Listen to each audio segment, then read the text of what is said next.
અમુક ના આંગણે જાય તો મહેમાન તો એટલા બધા આનંદ એમ કહેવાય ગરધણી તો પરહમાં આવ્યો મારો બાપલ્યો આવો આવો આવો પણ એના ખાટલાય દાંત કાઢવાનું બાકી તો અમુક ની ઘરે જાય તો મહેમાન કે આવી ગયો આપણને કહો અને એના ખાટલા જોઈને ખબર પડે કે મહેમાનનો ગહારો કેટલો હશે અરે એક ભાઈના ઘરે અમે મહેમાન છે અમારે તો રોજ મહેમાન જ ને અમે તો હાવ એક ભાઈના ઘરે અમે ગયા તો તેના છોકરા ઉલ્લી ઉલ્લીને ખોળામાં પીડ્યો મહેમાન આવ્યા નાકમાલી જીરોના લેમ્પ થાય પાછા એ શેડા અમને ખંભે સોપડે હરિભાઈ જે અમારી દિશા થઈ હતી અને બસ છોકરો ખંભે અમે બેઠા હતા ખંભા ઉપર બેન ખિસ્સામાં જો ઉપર થયો સેટેલાઇટ પડે હું આનું રડાર આવ્યું લ્યો મારા નાથે એને કેવા પૂન કર્યા છે સાહેબ એ મારા ખિસ્સામાં જોયું અમારે લગભગ ઉપલા ખિસ્સામાં કઈ હોય નહીં ખિસ્સામાં જોયું કે લુકા છે લુકા અરે હવે જેની ઘીરે બેઠા હોય ને એના છોકરા આપણને લુકા કેવી પરિસ્થિતિ કેવી થતી છે તમે કલ્પના કરો એનો બાપો ખીજાયો એ નીચે ત્યાં તો હું કે નીચે આવવાનો આ છોડા રોજ આવે મેં કીધું મીર્યા લ્યો બહુ એના પપ્પા ખીજાણા એટલે કીધું નીચે એ નીચે તો આવ્યો પણ ભાઈ ખાટલા હેઠે ગડી ઊંધો હોય અને પગથી મહેમાનને નીચેથી ધીકી કરે બોલો પછી મેં કીધું એને મેં ગરદણીને કીધું હું કહું આ તમારો છોકરાની આ જે છે આવ્યો ભાઈ એ માનતા વગેરેનો આવ્યો લાગે આની હાટું તમે રાંદલનું નાળિયેર માન્યું નહીં હોય મેં કીધું મને કે તમને કેમ ખબર પડી મેં કીધું આ તમારું નથી માનતો એટલે કહું સાહેબ પણ જેને જોતા જેને એમ કહેવાય કે નેવા હસવા મળે એટલું નહીં બાપ આ જેદી આપણી પાસે ગેસના ચૂલા નહોતા આપણી માવું રહોડામાં એમ કહેવાય બેઠ્યું આપણા દેશી ચૂલામાં એમ કહેવાય રોટલા કરતી હતું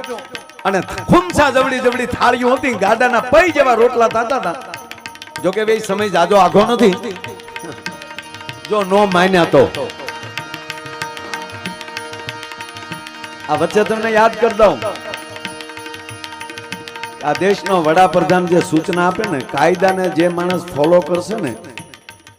એ જે કાંઈ કહેતા હોય પછી એમાં આપણે વિરોધ કરીએ કે કેમ તમે એમને ના એ ઉપરથી મેં કીધું એમ કે આખા વિશ્વની જે પરિસ્થિતિ જોઈ અને દેશનો વડાપ્રધાન નિર્ણય કરતા હોય ડીઝલ ઓછા બાળજો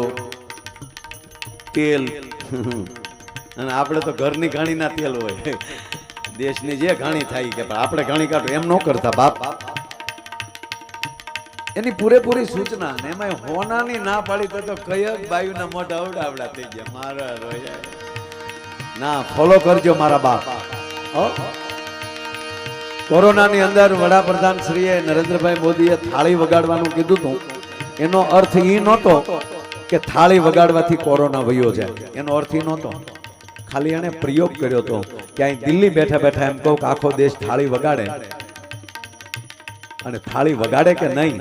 અને વગાડે એનો અર્થ એ થયો કે ના હવે અહીંથી જે સૂચના દેશું ને એ આખો મારો રાષ્ટ્ર એક પગે ઉભો રહી જશે એનો પ્રયોગ કરવાની એ વાત હતી બાપ એમ એવી જ રીતે ઘરનો જેમ મોભી કે એમ જ્યારે આખું પરિવાર કરતો હોય એવી જ રીતે સમાજનો મોભી કે એવી રીતે એમ કહેવાય કે આખો સમાજ કરતો હોય ભગવાન કૃષ્ણ કહે છે કે હે અર્જુન એક વડીલ કે અને સેવાળાના માણસ સુધી કીધું કરે ને એને ઉત્તમ સમાજ કહેવામાં આવે છે એમ ઉત્તમ સમાજ એટલે વાત એ છે કે મહેમાન ગતિ ઉપરની ઉત્તમતાની ખબર પડે આ માવું બેઠા છે ને ખબર છે અમુકને તાવડીને દાંત કાઢતા કેટલી માવુએ જોઈ પૂછવાત કરે સાબા તાળીઓથી વધાવો એ આપણા જ પરિવારના સમાજમાં ખબર પડે ગરવી ગુજરાતને જ ખબર પડે કે તાવડી દાંત કેમ કાઢે બાકી અત્યારે ગેસ ઉપર તાવડી દાંત નથી કાઢતી કારણ કે તાવડી હાવ ઠીબડી થઈ ગઈ અને મોટી તાવડી તપે નહીં એમાં પણ આનંદી આવ્યો હરીભાઈ આ ગેસ આવ્યો ને પછી મોટી તાવડીઓ તપક્યું બંધ થઈ ગયું કરવા જોન માડી અને જેમ કરવું એમ હાવ તાવડીઓ શાંત થઈ ગયું બોલો હા સમજે ને એટલે આજ હું તમને હસાવવાનો છું આનંદ કરાવવાનો છું પણ વાત એ છે કે આપણી માં રોટલા કરતી હોય વૈશાખ નો આવો તાપ તપતો હોય બપોરનું ટાણું હોય અને ઈ રોટલા કરતા હોય ને એમાં તાવડી દાંત મળે કાઢવા, તો ઘરના 5 રોટલા કરવાના હોય ને એ 10 રોટલા કરી નાખે. હું કામ કે આજ મારી તાવડી દાંત કાઢે, નક્કી મારગડે કોઈક મહેમાન આવતું હશે. તેથી ટેલિફોન નહોતા, તેથી મોબાઈલ નહોતા, અને બાપ અહીંયા જે રોટલા થઈ રહી ને હકીકત ખબર પડે કે 10 મહેમાન આવીને ઉભા છે. આ જે મહેમાનોને માન દેવાની વાતો છે, એમ આજે પૂનમભાઈ આપ બધાને મહેમાનોને બોલાવ્યા છે એ પરિવારના, પણ આજ બધા મહેમાન ઘોડે આવ્યા છે ત્યારે આનંદ કેવો છે.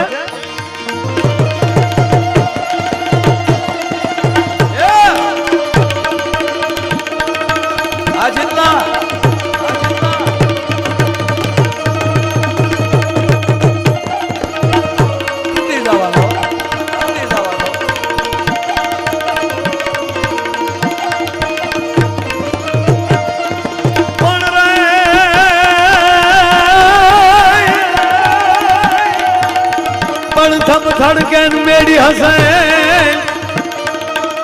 અન બાપ ખેલાણ લાગી ખાટ, એ તમે બધા સાજણા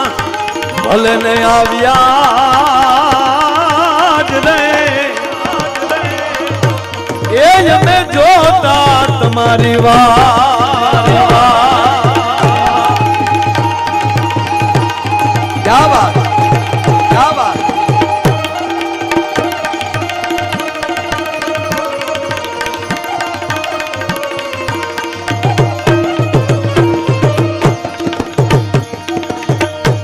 આપણે વચ્ચે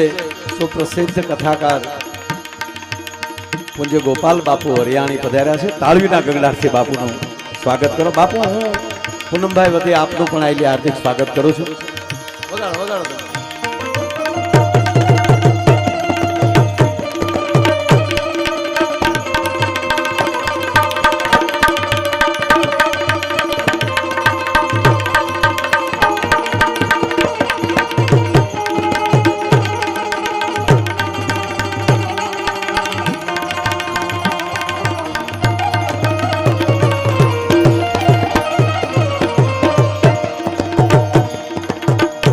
બાપુનું ગામ છે ને આપણું બાંભણિયા ગામ છે. આજે કથા એની સુરતમાં પૂર્ણાહુતિ થઈ છે. કથાની પૂર્ણાહુતિ કરીને બાપુ અહીંયા પધાર્યા છે. હવે તમે સાંભળો, કથા પૂરી કરીને જે જગ્યાએ એ વક્તા જાય ને એ આખી કથાનું પૂન લઈને આવતા હોય. એટલે આપણે છેલ્લે ખબર ને પોથીજીની કથા પૂરી થાય એટલે પોથીજીની પધરામણીનો સડાવો થતો હોય. પછી પોથી ક્યાં જાય એ બાપુ તો એ બધું કરીને આવ્યા છે, પણ મારો કહેવાનો અર્થ કથાની પૂર્ણાહુતિ કરીને ગોપાલ બાપુ અહીંયા સ્ટેજ ઉપર પધાર્યા છે. બાપુ આપનું સ્વાગત કરું છું. મને ખૂબ આનંદ થયો. મને સુરતમાં કથા છે એ તો ખબર હતી, પણ જો આ મેં કીધું ને ત્રીજું નેત્ર કેમ ખુલે એનો પુરાવો હરિભાઈ આ ગોપાલ બાપુ છે.